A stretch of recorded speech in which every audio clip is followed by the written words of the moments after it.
feel we should speak about something. If you please, this is very important. It's about this Immercenary for the 3DO. I know what you're thinking. This is typical of Halfpenny, always going on about the weird games he's into, but no. There's something actually here. It might sound strange, but Immercenary has plenty to say about our current time. Is that just because it's just vague in that way that bad cyberpunk literature can sometimes be? Maybe. But if we can still learn from it, then does it matter? I know it sounds crazy. At least let me explain. First of all, what is Immercenary? Well, it's a wildly ambitious first-person shooter RPG hybrid from 1996. It features a large, open city with distinctive districts, bonkers characters, and surprisingly great FMV cutscenes. And it only ever came out on the 3DO. Despite very clunky controls, it is more successful than you might think at achieving its ambitions. Now, when we think of certain important cyberpunk first-person shooter hybrids, certain things tend to come to mind. And it's not always the fighting part of it, but in this game, you're going to fight a lot. It's a very dysfunctional world, but hey. Welcome to the garden. Welcome to Immercenary.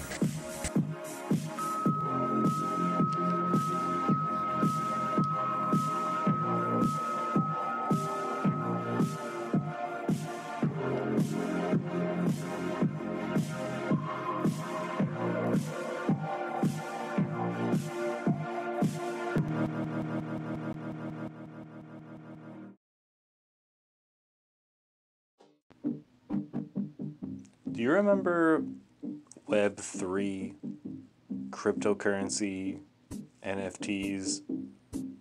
Man, sure glad that's over. But we're actually going to start before that. We must address the conditions that allowed cryptocurrency and Web3 to spring forth from the minds of these geniuses. Almost all cyberpunk literature reckons with capitalism, but I just think that it's neat that in Immercenary we're already starting off in the form that's similar to where we are today in the real world, where the market share matters more than dollars earned. In other words, the fact that the big social media companies of today didn't start off caring much about the money they would make so much as the market share they would have or the eyeballs on their product. This theme is already very present in Cyberpunk, and enough people have already spoken about it, which makes it hilarious that it's our literal reality. But in Immercenary, we are in a similar situation. In the game, you spend most of your time in the computer in a virtual world known as the Garden, and when you're not there, you are in some kind of underground facility with your 3 colleagues, whose names you never even know. And that's all you know. You don't know anything else about the outside world.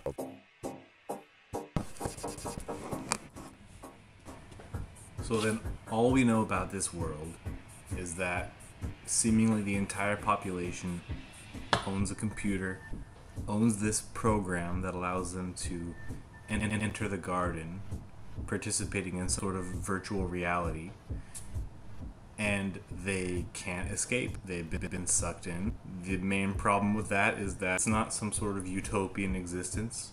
It's open warfare, blood in the streets. I know that, again, we're running the risk of taking a very vague story and a very vague premise and reading too much into it or assigning our specific ideas to it. And I know that can lead us into some obvious conclusions, like how, for some of us, it might seem like an adequate parallel to our own time. And there is a danger here of being too reactionary and too fear-mongering. In other words, if I were to say, well, Immercenary tells the story of our day, we're all addicted to tech, we're all stuck in the matrix all the time, and it's leading us to violent thoughts and behaviors, well, that's not exactly useful. That would be the kind of thing that those cynical grumps would say. You know the ones I'm talking about, we all know one. And that approach can lead us into a very poor way of thinking, one that can be destructive. So I do not suggest that we take that line of thinking. What I would suggest is that we consider the structures in place that cause that to happen. The reason why the people in Immercenary are in the situation that they're in, and the reason why we, in this modern, always connected, always online world we live in, are in the situation that we're in. To be very reductive, that reason is capitalism. I'll let this guy explain it a little better. That's what we were all asking ourselves when we first heard about it. It was new and exciting, the chance to go where no one had ever gone before, inside someone else's head. The only problem was, the head we all went into wasn't screwed on straight. It didn't cost much to get in, but the cost of staying is your freedom, and the cost of leaving is your life.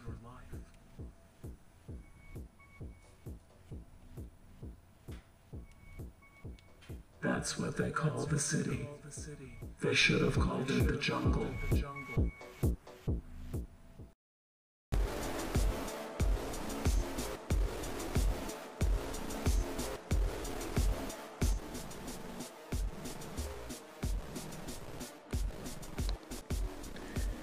Perhaps it's not necessarily accurate to say that Web3 blockchain projects are any sort of peak or endpoint of capitalism, but with how sneakily cynical they are, they sure feel like it.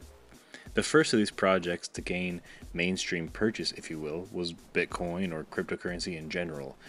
The allure of decentralizing currency via a series of contracts, which is what the blockchain is, without the financial apparatuses or governments anchoring it, was strong.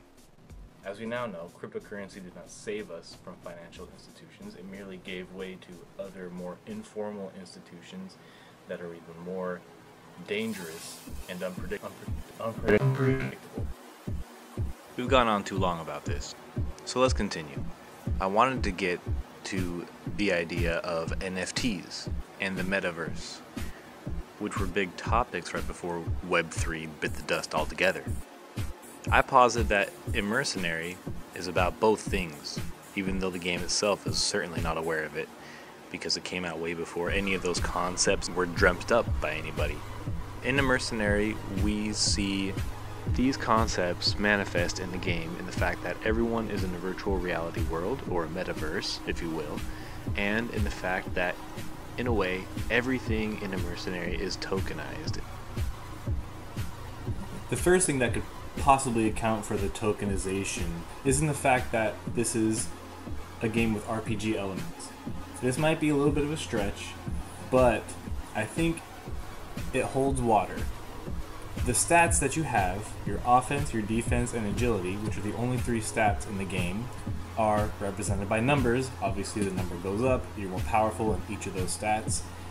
And yes, that's in every game. That's in every game with any sort of RPG element. The reason why I think it's analogous to a token in Immercenary is that when you die, you lose some of your stats. So let's get some terminology in here. Every character in the game is called a rhythm, which is short for algorithm. This game is full of computer puns, and they're all pretty good. When they die, or when they get attacked and defeated, that's called a crash. So when you crash, you can lose some of your stats. So that would be the terminology here.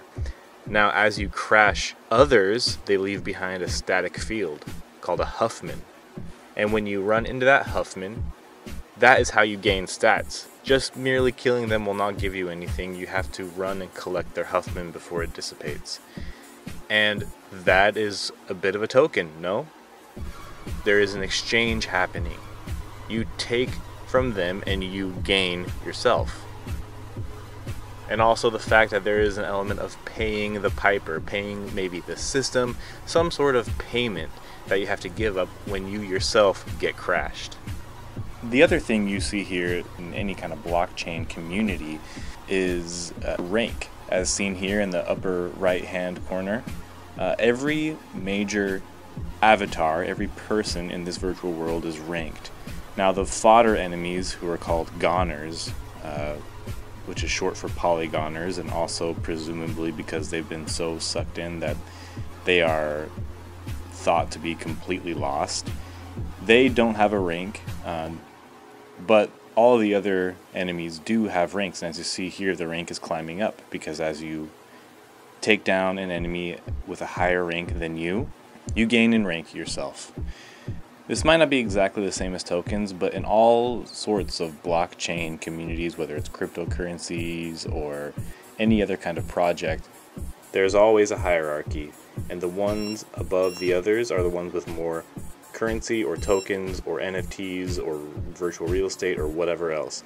So in this world of Immercenary, the ones higher up the rank presumably are the ones who have taken more quote-unquote tokens from others than others. Lastly, the most obvious Web3 connection is that this is clearly a metaverse, and in fact, my inspiration for even thinking about this at all is looking at the other characters in the game. They remind me of NFTs. Even though the 90s CGI look of them makes them far more charming than any NFTs we would think of today.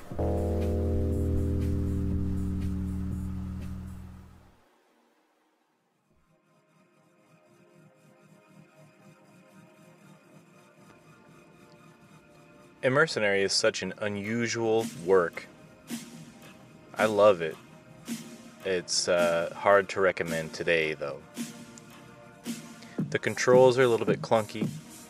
Instead of moving around like in, say, Doom or some other first-person shooter, you feel more like you're piloting a vehicle. There's a kind of gear shifting feel to it, a kind of acceleration, deceleration that's hard to get used to.